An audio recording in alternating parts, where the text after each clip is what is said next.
200 रुपये सोडून 1200 रुपये घातलेत. आता 200 रुपयाला इथे पर पर्सन, पण ठीक आहे. ग्रुप मध्ये आलो तर ठीक आहे, पण आपल्याला निवांत पाहिजे, चिल मध्ये किल पाहिजे. त्याच्यामुळे आपण प्रायव्हेट बोट हायर केली आहे 1.5 तासासाठी मित्र. ही बोट आहे 1.5 तासासाठी फक्त. एन्जॉय माय बॉय एन्जॉय. आणि हे जे दिसतंय ना नजारे मित्रांनो, हे भाई किंग ऑफ द रिंग आहे. हा पॉइंट आहे मँगोरस.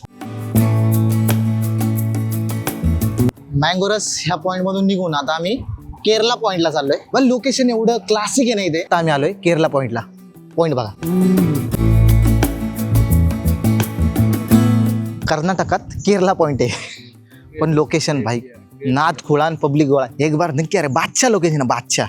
ह्या लोकेशनला भाई वर्थिट आहे, पैसा वर्थिट आहे इथे. आणि हे जे लोकेशन आहे ना, king of the ring location आहे. आता आम्ही केरला पॉइंटला, आणि केरला पॉइंटला पितोय केरळी नारळ. बेरोली एक आयलंड आहे. या आयलंड वरती जे एकदा जर हे नारळ काढायला गेले तर कमीत कमी 2000 नारळ निघतात. आता आम्ही आलोय लोटस पॉइंटला. पण इथं लोटसच नाही मित्रांनो, लोटस सब गायब हो चुके आहे. तर काही लोटस नाही. होन्नावरमध्ये बोट रायडिंगचा एक्सपिरियन्स नक्की घ्या प्लीज. मी म्हणतोय म्हणून घ्या. यहाँ पे प्री वेडिंग चल रहा है. म्हणजे प्री वेडिंग जर करायची असेल तर 2 बोट तुम्हाला घ्यायला लागतील. मी यांचा तुम्हाला नंबर देईल. एक नंबर आहे भाई, सहकार्य करतात. आता आमचं एक प्लेस पूर्ण झालंय, लोटस पॉइंट पूर्ण झाले. आता आम्ही मधुबन ह्या प्लेसवर चाललोय.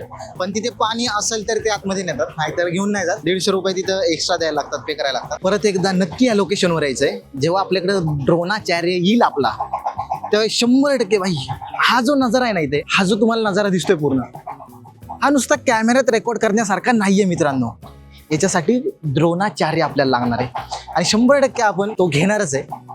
आणि त्याच्यानंतर इथं परत एकदा येऊ आपण. बकेट लिस्ट मध्ये ही प्लेस परत एकदा ऍड होणार.